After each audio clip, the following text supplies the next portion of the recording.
We need a place where we can go, a land where everyone will have a hero. Hear me. A city of justice, yeah, a city of love, a city of peace for every one of us. 'Cause we all need it, can't live. What's up? What's up? How y'all doing? How y'all doing? Um, First and foremost, before we get started here, I just want to thank everybody. You know what I'm saying? That checked out the video we did. Um, the recent one on Azrael. But the two videos prior to that, I do believe is very important, everybody. And I'm gonna put the links to those videos in the chat. I mean, not in the chat. I'm not live, but in the description. And if y'all could just, if you haven't checked it out, check them out, I should say. Just click on the description, man. You know what I mean? And go check out these two videos. I think they are very important. You know what I'm saying? Because, like I said, one of them basically confirms that SONY was connected to that BBC documentary on R. Kelly. And then the other one confirms that Universal was connected to the Surviving R. Kelly documentary. And I think that that is a major conflict of interest. You see what I'm saying? So if everybody can go check them out, as you can see the people here on the screen. You know what I'm saying? With Rob Swinger and his brother Howard Swinger, the Stringer brothers. I'm sorry, Stringer. And, the black man, John Platt. You know what I mean? Like, all these people are key people on why R. Kelly is incarcerated, right? Well, being held in federal custody right Allegedly. now. Yeah, allegedly. You know what I mean? But as far as those connections, those are not alleged. You know what I'm saying? I can prove that they are connected. You see what I'm saying? That can be proven. But you know, on another note though, so like I said, go check those out for me, everybody. And also we got some things getting ready to come down, you know what I'm saying, that we about to get done and stuff like that. So to those that have donated to the channel, we want to thank you. We really appreciate it. If anyone else, if you can donate, then we would appreciate that as well. You know what I'm saying? The links will be in the description as well. So, you know what I'm saying? Just check that out, everybody. Let's see here. Now, if you look here on the screen, right? As you can see, you know what I mean? This Tracy Sampson woman, I want to talk about her for a minute. Because she has been telling the world, well, as far as we know, right? All this time, she was supposedly 17, right? When she was sleeping with R. Kelly. Okay? Now, if you look at this screen, right?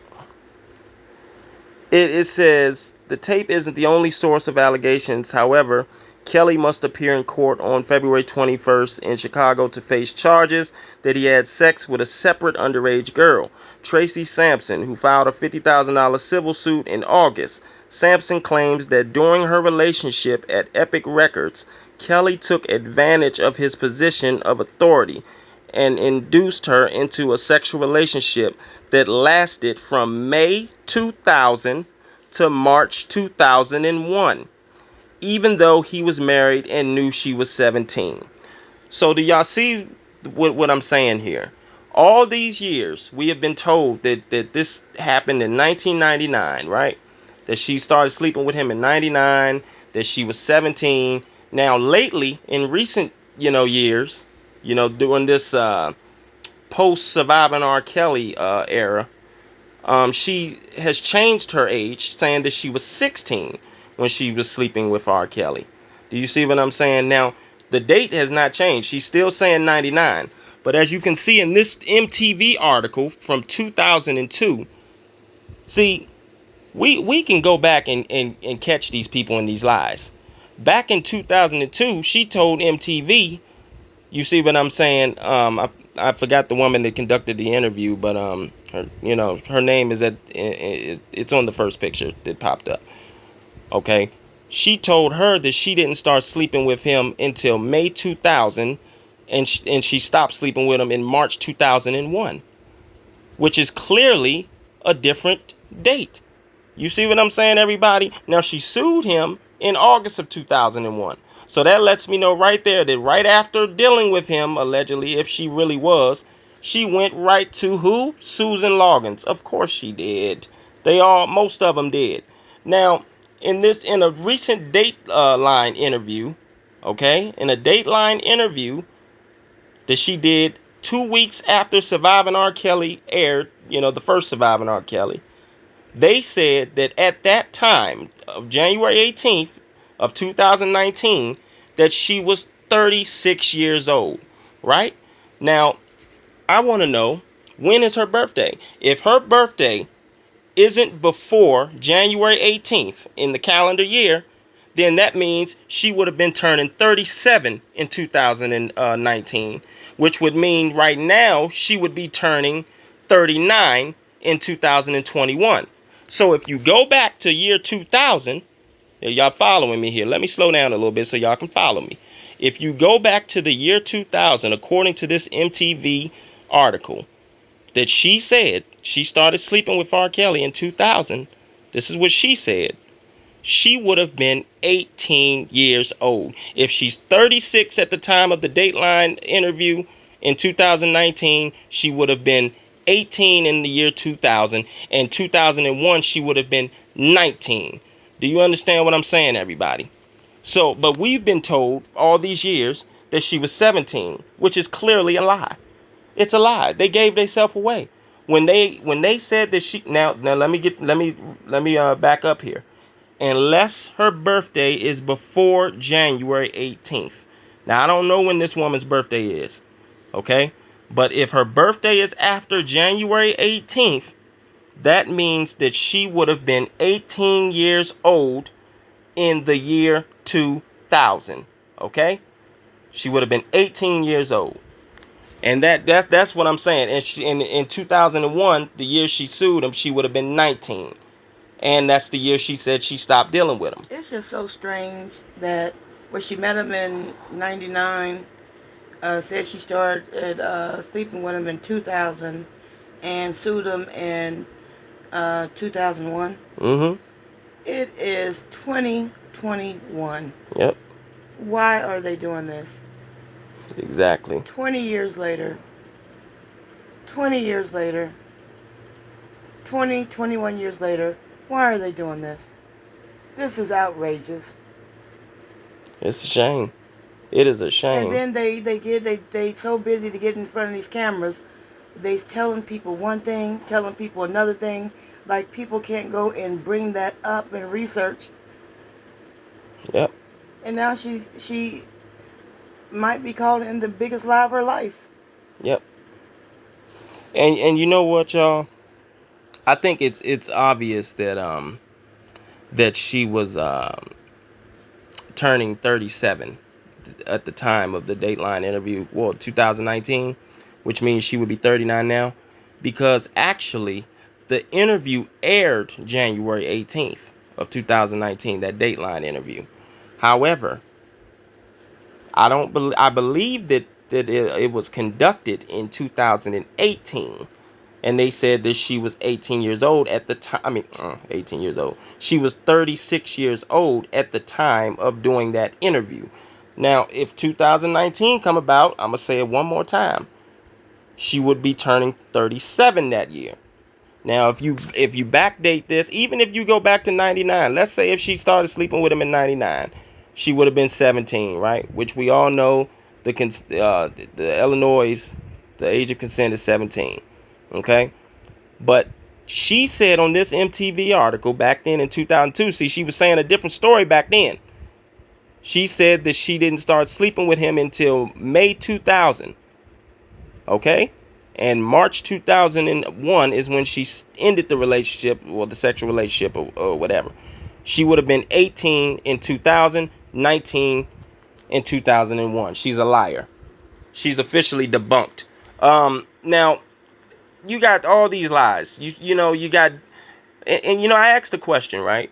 Why should someone be held accountable if they've been deceived, right? I asked that question. Now you got not Joycelyn Savage. Excuse me, y'all. Geronda Pace. 2 J's. That's what it is.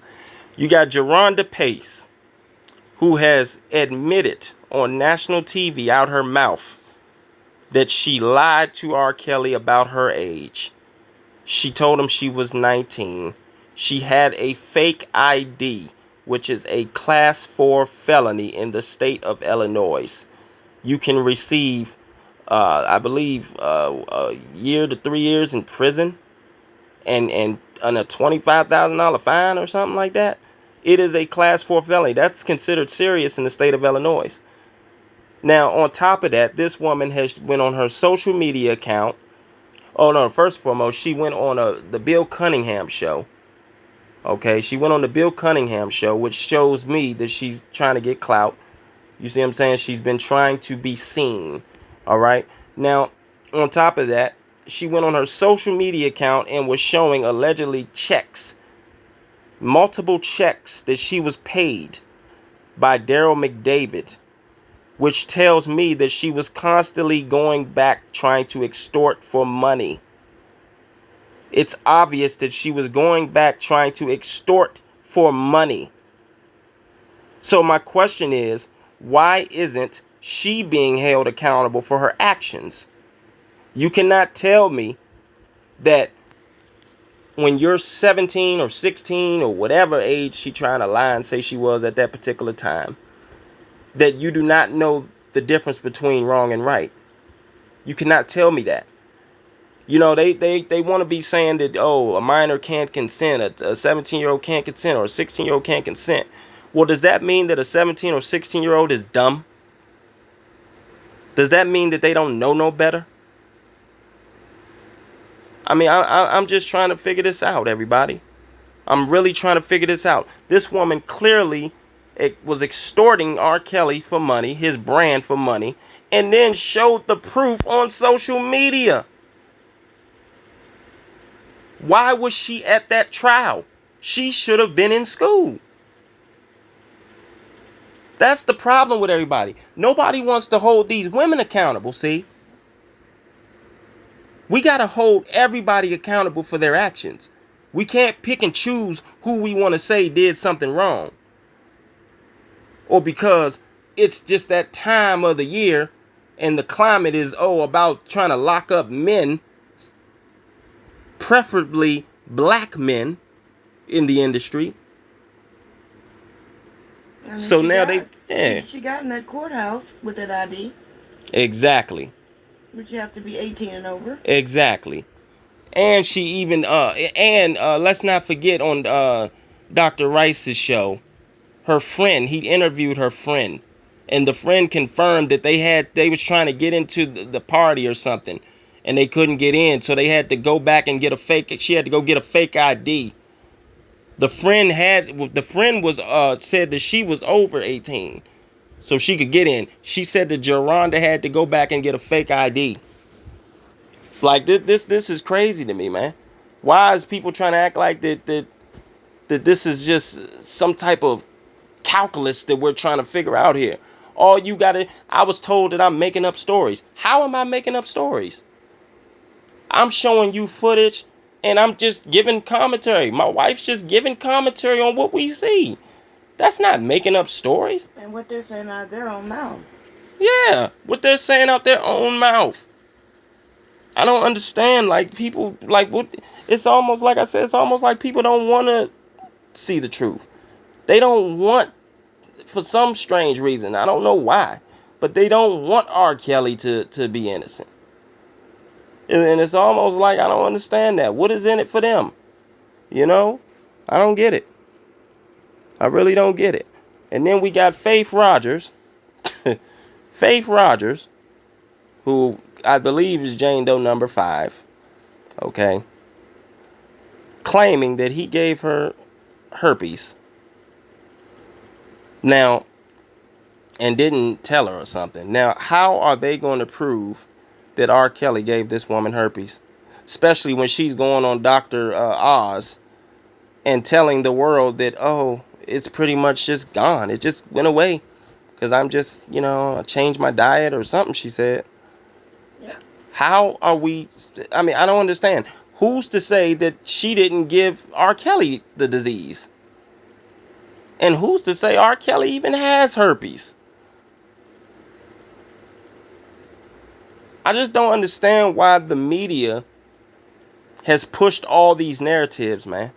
I just don't get it. Why has the mainstream media pushed? I mean, I understand why, because they're being forced to by the elites. You know what I'm saying? The people that's running the media. It's like I said, it's like 5 media conglomerates that pretty much control all of media, all of mainstream media. And they're telling these people what to say and what to do. Okay? They're reading off a teleprompter for God's sake. They're reading off a teleprompter, which means it's not their opinion. It's not how they feel. They're being told to say these things. Now, I don't understand why the mainstream media has literally pushed these narratives that these parents have said, that these women have said, but it's almost like they didn't do no fact checking. They didn't do no research. Dr. Phil was the only one that said that he wasn't going to air these women's stories because he couldn't find the truth. They seemed deceptive. Yep. But not only do they seem deceptive, if you just go back and do research, like this MTV article, for example, you can find that these women have been changing stories all these years. They have been rearranging the story to make it fit. To make it fit. Now all of a sudden she was 16, Tracy Sampson. And in 1999 she was 16. How can you be 16 in 1999 but you was 36 in 2018? How does that work? How? You know what I'm saying, everybody? I mean, it's just ridiculous, man. It really is. And then you got Faith again, real quick. Isn't she the one that said she was trapped in a car or something for like 8 hours or something? Now, please help me understand this, everybody. Why she couldn't pull the knob on the door and get out of the car. Please explain this to me. Is she trying to say that the child lock was on? Is that what she's trying to say? Now, she couldn't... There was just no way she could get out that vehicle? Not to mention she was an adult the whole time. I mean, it's just amazing to me how these women have pushed these narratives, but then on other interviews they contradict everything they said.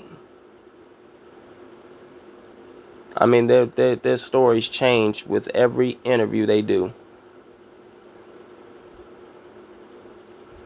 And it's really funny to me that Jim Derogatis tries to make it seem like he just now had found out about the alleged marriage between R. Kelly and Aaliyah. But he clearly already told that in 1994 he asked Aaliyah about it. So why is he trying to make it seem like he had just found out in 2000 when he was sent the anonymous fax? It's always anonymous with him. It's always anonymous with him. I mean, when will people wake up and say, listen, I don't want no women to be hurt. I don't want no woman to be taken advantage of. But I don't want to falsely accuse a man either. That's all I'm trying to say. Right. I'm not trying to dog these women out. I'm just trying to make sure that we don't put another innocent African American man behind bars. Because we already got too many of them in there, man. We are 13% of the population in the United States, but we make up almost half of the prison population. Something is wrong with that picture, man. We cannot send this man to prison if he is innocent. And if you just look at all these women's stories, something is just wrong. It don't seem right. It ain't adding up. It's all over the place. And I want to know this. This is to the United States of America, the federal government, humanity, period. I want to know, how is it that Michael Avenatti has received 2.5 years for trying to extort Nike for millions and millions and millions of dollars? He's been convicted. He was able to be free on bond because of COVID. And now, on top of that, not only was he able to be free pretty much the whole time that we dealt with COVID, he only gets 2.5 years for trying to extort Nike. And R. Kelly has done 2 years in custody and doesn't even have a criminal record and hasn't even had his trial yet.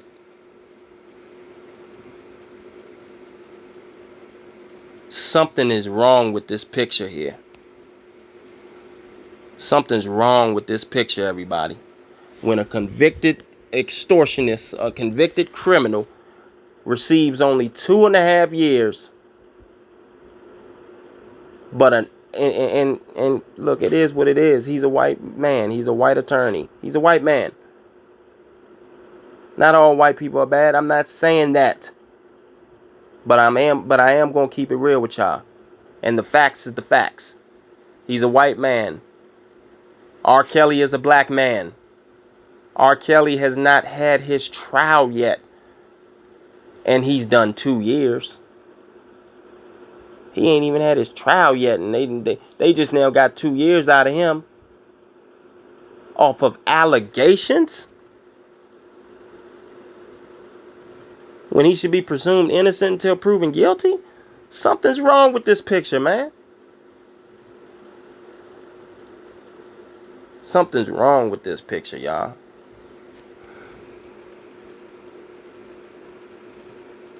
And if we don't just put all this personal motives to the side, these personal feelings to the side, and just look at it from that angle and say, look, something's wrong with that, we gonna lose, man. And I ain't just talking about this. I ain't talking about R. Kelly's case. I'm talking about the African American community as a whole. We gonna lose, man. We gotta start standing up for ourselves, man. For real. We can't just let these people just keep coming to our community, snatching up our public figures and just snatching up our people, period.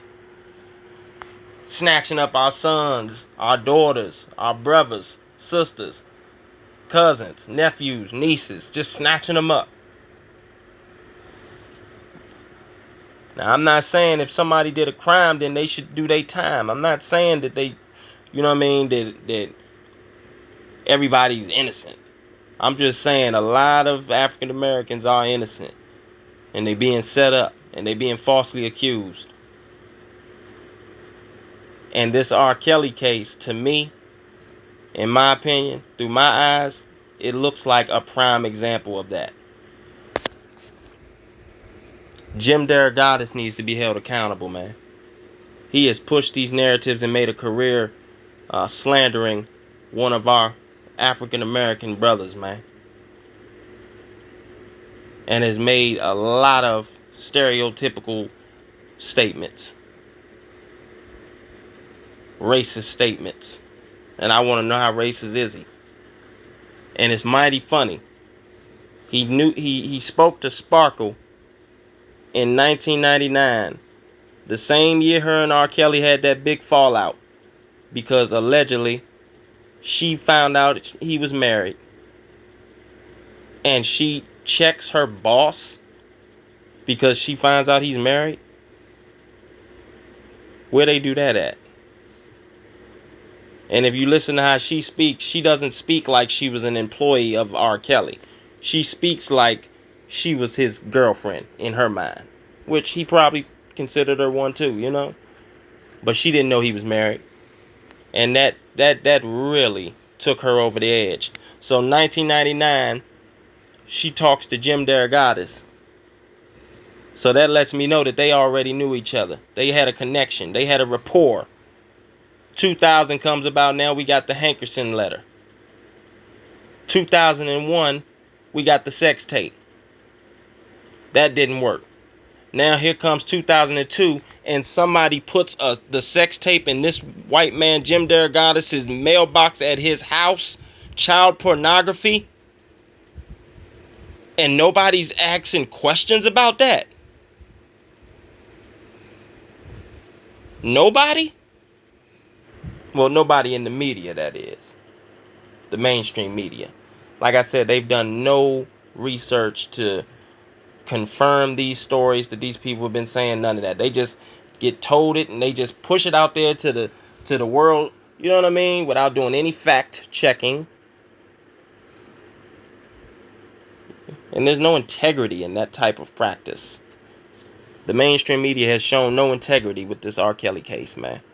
And I'm talking about CBS, CNN, Fox, ABC, NBC, whoever you want to think of. The Associated Press. All of them. But back to my point. So he knew Sparkle already in 99. That's why it's not strange that when 2002 came about, when they tried to say that it was Rashana Landfair on the tape, that he knew to call Sparkle. He had already had a rapport with her. They had already spoke. Which tells me that they was in cahoots with each other from the beginning.